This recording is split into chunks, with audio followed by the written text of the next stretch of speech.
Hello again. Welcome to another episode of Around the Mic on SoJO 1049. Welcome back.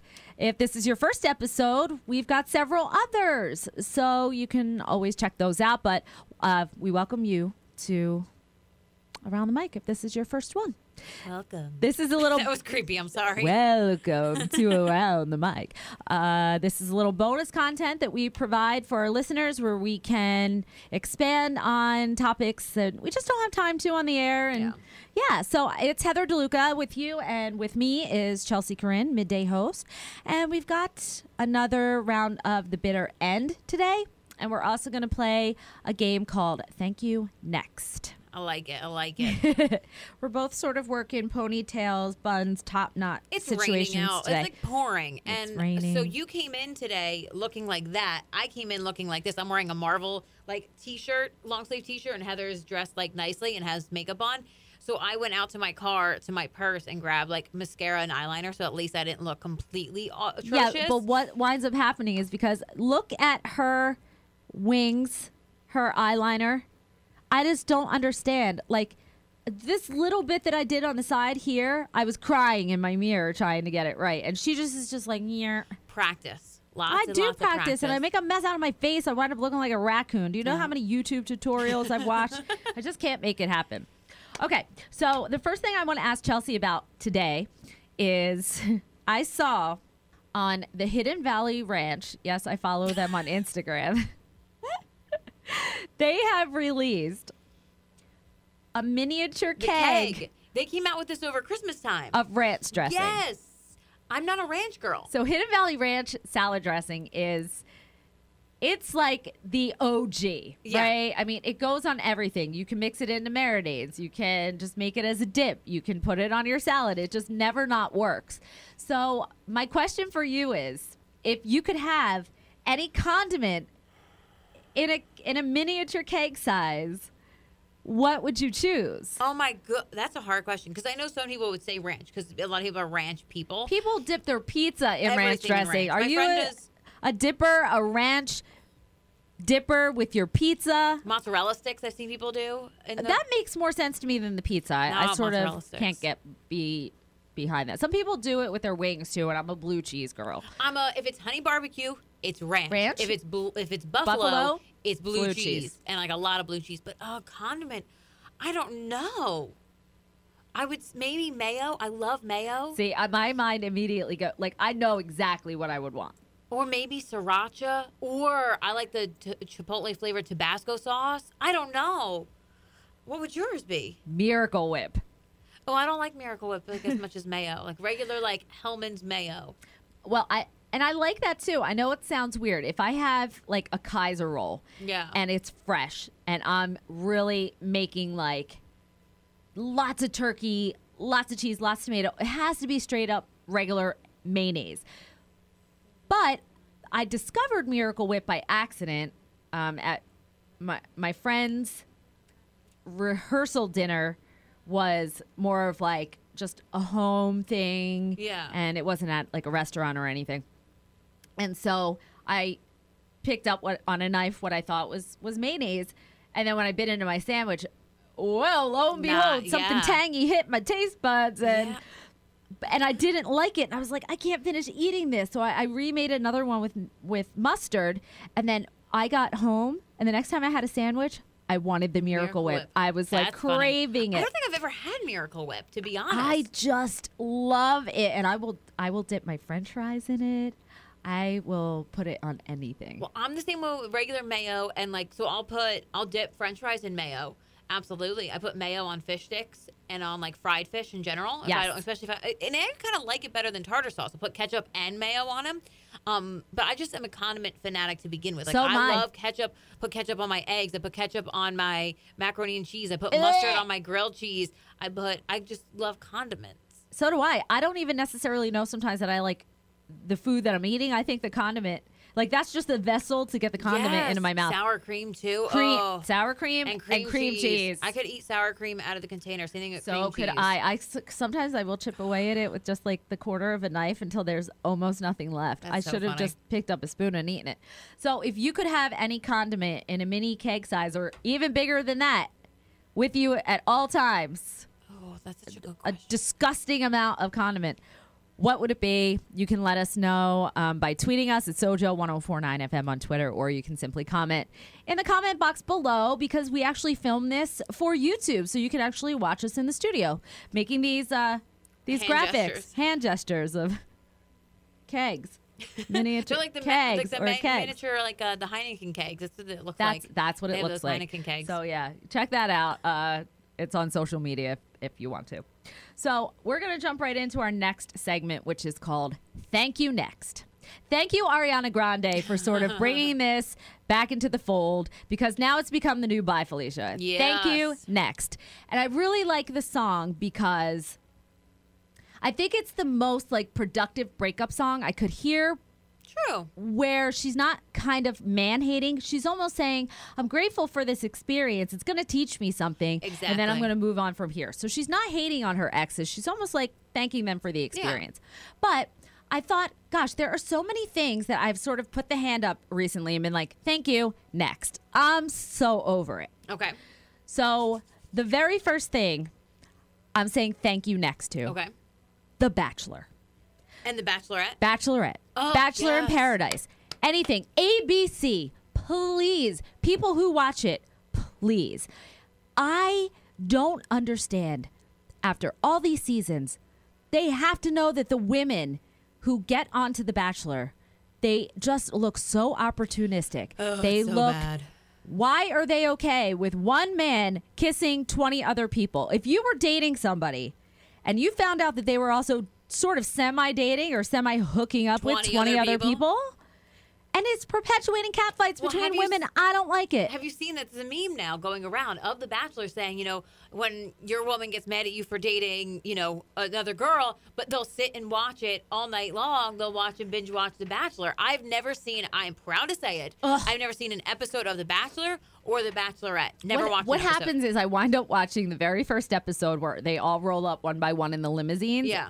And it's gotten goofier over the years. Somebody, you know, shows up dressed like a baby shark. Someone, shows up dressed like Gritty from the Flyers, like a cowboy. A girl this season even faked an Australian accent because she thought maybe the Bachelor would think that was sexy. Oh, and then God, people are so desperate. And then somehow I watch the last episode to see who they pick. Yeah. And I do get sucked in a little bit to the speeches. But, and then when it's The Bachelorette, it's also misappropriating, like, Me Too, in saying, well, I'm a woman. I want to be able to have the right to date 20 men if I want to. You know, it's a double standard. It still does not make you look good. And ABC. Doesn't look for the men either. Oh, you're such terrible people for perpetuating this. I hate The Bachelor. Thank you. Next. Do you have anything? I do. As a millennial, this is a thank you next moment for me, because I've realized in recent times people will call the younger group of people as millennials. And they're the ones right now that people are hating on the most, but they're not millennials. So getting millennials confused with Gen, I think it's iGen. iGen. So iGen. Who are the iGeners? Exactly. They're the people in college that everybody hates right now. So if it's a college kid, they're not a millennial. Stop lumping us in with these kids because they're terrible human beings. So give me an age range for millennials. Yes, so millennials end at 94. So 90, if you're born 95 and if you're born in 95, you're an iGen. Because I know this, my brother is a millennial. He's the last of the millennials, and like the last Mohicans. And then his girlfriend is born in 95. She is an iGen with my youngest brother is an iGen. So would I be the me generation because I was born in the late 70s and came through the 80s growing up? And then does it if you are born in the 80s, then that makes you a Gen Xer, right? No, I think late 80s is when millennials are. We're looking this up real quick because I know it's millennials are a lot older than what people think they are, and the years are a little different. They are saying the 80s and the 90s. So they're saying actually mid to late 70s, so 77 to 94. That makes me a millennial? That makes you a millennial. No. Yeah. Well, who's a Gen Xer then? Generation X. Generation X. Gen X is, let's see. They have to be people born after 1983. Like, I think Britney Spears is like a Gen Xer. Gen X are, why isn't this, the Wikipedia page isn't the same as the other one? Darn you, Wikipedia. Yeah, they don't. Where's the date? Gen X has from 65 to 76. 65 to 76. Yeah, my mom is a Gen Xer. That's and then prior to that is the baby boomers. Yeah. Oh gosh, I need a flow chart. So you're a millennial. Yay! But it gets so annoying because people will complain about college kids right now because they're kind of whiny and annoying for the most part. Entitled. I'll say it. And then people say, oh, it's because they're a millennial, but they're not. So you're giving people like me and like Heather a bad name. So thank you. Next. Stop confusing millennials with iGens because I don't want to be associated with iGens. Thank you. Next. Avocado toast. I am so tired of seeing Instagram pictures of avocado toast. It's actually, I see too many of them. I can taste it in my mouth, and it's making me not want. Who do you follow that posts that much avocado toast? Every girl that I know. I love avocado toast. I haven't had it in a while, but it's good. Yeah. But see, I put it on, put salt and pepper on it, and craisins on my avocado toast. It's so good. So good. I don't think there's any bad way to make avocado toast. I guess you just do it. You just pile it up and do whatever. I'm just tired of it. Thank you, next. Avocado toast. I'm over it. Well, now you have me thinking of a food item, and it's something that you'd make. Ooh, what? I guess you call them protein bowls, but also like smoothie bowls. Yeah. Thank you. Next. First of all, they're overpriced. They're so expensive.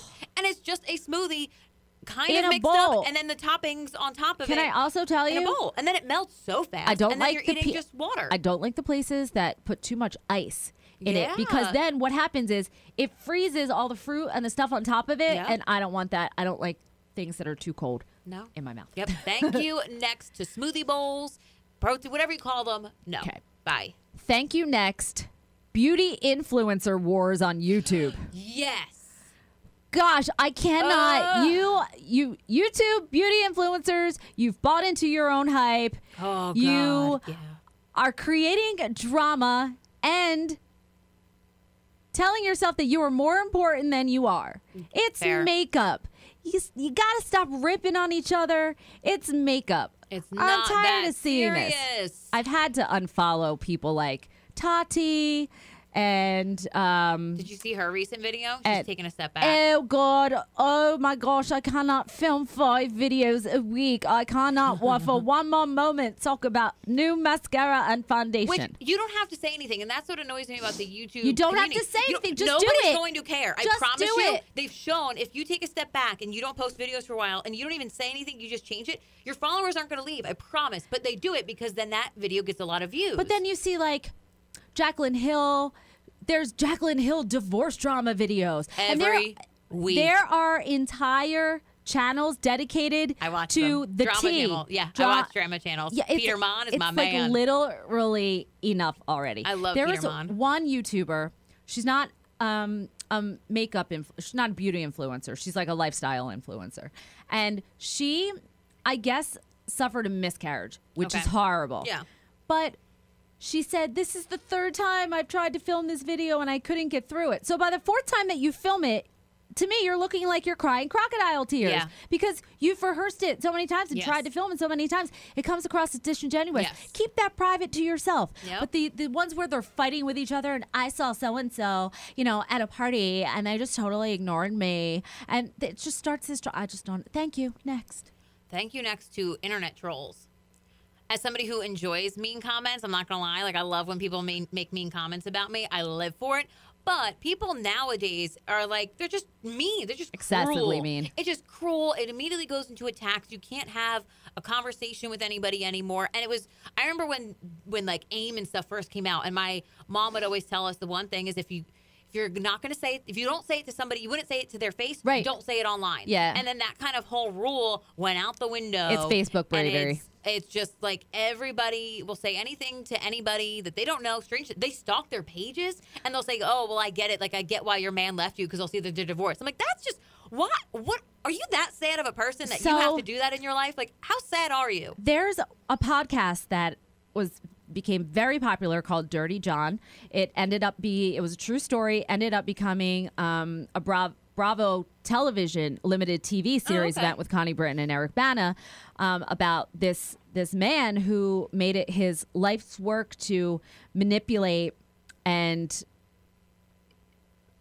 pull the wool over women's eyes. Like he would marry them and then like destroy their lives. Ooh. He would take all of their money and then threaten them. And he was so smart, and he did this so many times. Well, the series is based on his final wife, Deborah. And you know, he almost killed her daughter. He almost killed her daughter. It was a fight to the finish, and he lost, luckily. But there were so many women on social media attacking Deborah for staying with him, for taking him in, for finding information that may have indicated he was a user. And I'm like, really? You know, you don't see... It happens. You don't have the suspicion that somebody is doing that until you find proof. Like, you don't know. You just think somebody is coming into your life being wonderful to you. You don't realize that they have ulterior motives. She's lucky she personally didn't lose her life. So thank you next to mean trolls. Can we go back to the age of social media where it was just like sharing pictures and reconnecting with friends? Like cat videos. I'm okay with that. Like, post pictures of your dog and dog videos all day long. Give me that. I don't care about what your political opinions are. I don't care about how angry you are at whatever person, and then you delete the post 5 minutes later. And don't use it to be mean to people. If you wouldn't say it to someone's face, and I dare you, some of you social media cowards out there, to say it to the person, like to their face, you wouldn't be so brave. You'd probably be punched. Guarantee it. And finally, thank you next. I got to say thank you next to Ariana Grande. Ironically, not her, but Ariana Grande posing on all fours in her music videos, looking like she's either about to be walked like a dog or violated from the rear. Okay. This cooing and eyeing. She just released this video for a song called 7 Rings. Yeah. And it is nothing but her on the countertop of an island, rocking back and forth on all fours. And it's every video with her whipping the ponytail around. Ariana, you're so much more talented than that. You've got the voice. You don't have to play this like ingenue, this sex kitten all the time. No. It doesn't have to be all the time. Especially because she's so adorable and she's so funny. Because I remember when she first came out on the scene on Nickelodeon, she was on the show Victorious. And then Sam and Cat, which I loved. She was so funny on both of those shows. Her personality is like completely different to how she portrays herself in their music videos. I'm like, you could be more than just that. She can be. You can do it. You could be the cute, funny person. It will probably help your career. Like, and not that you need help in your career, but it won't hurt your career. This new music video is just playing into every sort of stereotype about her. And I'm just like, girl, Ariana, thank you next. Do something a little more mature next time. Agreed. That's all I'm saying. Agreed. Okay, well, this brings us to our final segment of the day. This is something new that we started last week. It's called The Bitter End, where we explore celebrity divorces that were super high profile in the media and may have even cost one or both of the stars gazillions of dollars. So last week we started off with the Jeff Bezos divorce, the Amazon founder, and he's splitting. So this week I want to talk about what went wrong between Tom Cruise and Katie Holmes. I mean, can't that be summed up into legitimately one word? Scientology? Yeah. Okay. So let's take this back to April of 2005. I love Katie Holmes too. I'm actually really glad that she broke free of that situation. Yeah. We'll get into that in a minute. So April 2005, they meet. Yeah. This is post Tom Cruise's divorce from Nicole Kidman, which she took 50% of his fortune because there was no prenup and they were married in California. So he had already been through that. There were rumors that because of Tom Cruise's affiliation with the Church of Scientology, and they actually think procreating gets in the way of a Scientologist's studies. Okay. There were rumors that when Nicole Kidman had a few miscarriages, that the Church of Scientology may have actually forced a pregnancy termination on her. Again, rumors, but delving more into Scientology, like I have in the past 5 years, it's very fascinating to me, not in a way that I would like to become a member of it. I just, it tends to be very hypocritical religion. Yeah. So, And Tom Cruise is basically he's like the figurehead. He's like the vice president of Scientology. He is the most high-profile celebrity personality that they have next to John Travolta. So, Nicole leaves Tom mostly because their two adopted children, Connor and Isabella, were becoming more involved in Scientology. Nicole was pushing back against it, and she was declared in Scientology what they call a suppressive person, meaning you are poorly influencing people who are in Scientology. You're bringing us down. Your negativity, we're declaring you a suppressive person. You now cannot have any connection with anyone in the Church of Scientology. Yeah. You're excommunicated. You're gone. Nicole Kidman rarely, if ever, sees those two kids because they're so entrenched in Scientology. That whole life was gone for her. Katie Holmes was one of several people that were interviewed by the Church of Scientology to date Tom Cruise to bring favorable publicity back to his life after that Nicole Kidman thing. There was a brief thing with Penelope Cruz in between. He tried to indoctrinate her into Scientology. She wanted nothing to do with it. Separated. Sofia Vergara was with him for a few months until they tried to pull her into Scientology. She said no. So Tom Cruise tries to get with Kerry Russell during the filming of Mission Impossible 3. That doesn't pan out. Katie Holmes comes into the fold. They are engaged 3 months after the fact. And I think we remember the couch jumping moment on Oprah Winfrey with Tom freaking out about Katie. A year later, they have a daughter, Suri. Yes. In 2006, born the same day I got my gallbladder removed. So I always commemorate the death of my gallbladder on Suri Cruz's birthday. That's You're so welcome. Funny. Fast forward to a year later, Katie and Tom wed. And Katie, who was raised Catholic, separates from the Catholic Church, fully becomes a Scientologist. They are married in a Scientology ceremony in Italy. A ceremony in which Leah Remini, this is her breaking point, where she decides she's going to ask where the founder, David Miscavige, who took over for L. Ron Hubbard in the Church of Scientology, his wife suddenly goes missing. No one sees her. Leah Remini, very good friends with her, doesn't understand how at the wedding of the biggest star in Scientology isn't present. She says, where is Shelley? Where is Shelley? Why isn't she at this wedding? Katie Holmes and Tom Cruise write a letter. They write a letter to the top tiers of the Church of Scientology to go into her file saying she is becoming disruptive. They write a letter of disruption against, saying that she ruined the wedding because she was asking where Shelley Miscavige is. So now at this point we know Katie Holmes writes one of these letters on Leah Remini. She's really in. I didn't know all this until like after the fact. Yeah. So fast forward to Suri Cruz being 5 years old. In the Church of Scientology, there is a branch called the Sea Org. It's a sea organization where they send the kids to take part in manual labor. Scientology believes that children are just small adults. So Suri Cruz, when we would see her on the street wearing her flip-flops in the middle of December, that's a choice that Suri Cruz made. And she's an adult, so she should be able to do that. Lord. That's why. So it's all manual labor. They get shipped to these camps, boats sometimes, where they are forced to work for no money. There's no child labor laws. And the reason why Scientology is able to get away with this is because they're tax exempt. So they can operate like a religion. And this is Katie Holmes saying, I don't want my daughter going into that Sea Org. Fights with Tom Cruise, says, this is it. I'm out of here. She literally has to escape the Church of Scientology in the middle of the night with the help of her father, who was a lawyer, who sets up bank accounts for her, pseudo identities for her and Suri Cruz in New York City. They establish a place of residence for 6 months under her name so that when Katie leaves with Suri Cruz, Tom cannot come and get her for like kidnapping their child. Oh my gosh. She subsequently winds up getting $10 million to stay silent gag order, but guess what? Is declared a suppressive person.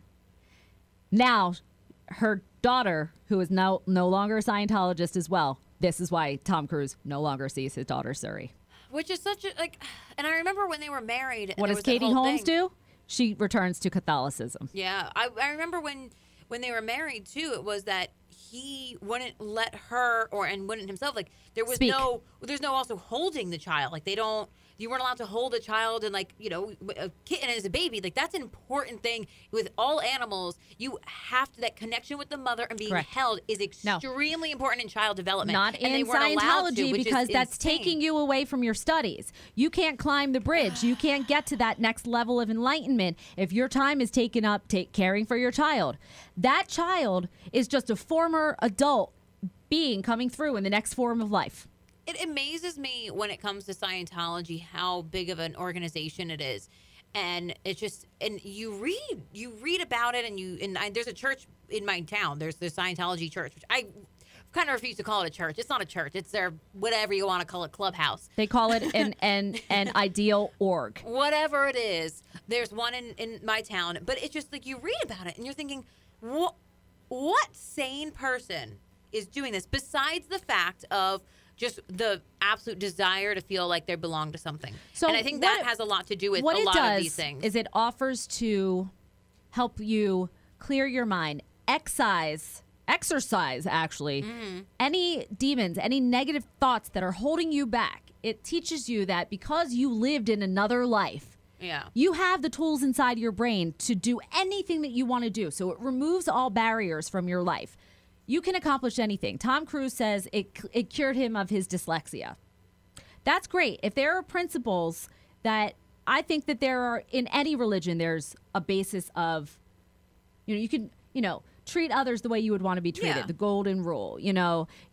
Kabbalah teaches you to be very responsible for the energy that you're putting out into the world because it believes in karma. And if you're putting out negative energy, that's what you're going to receive back. So I think there's good in every religion, okay?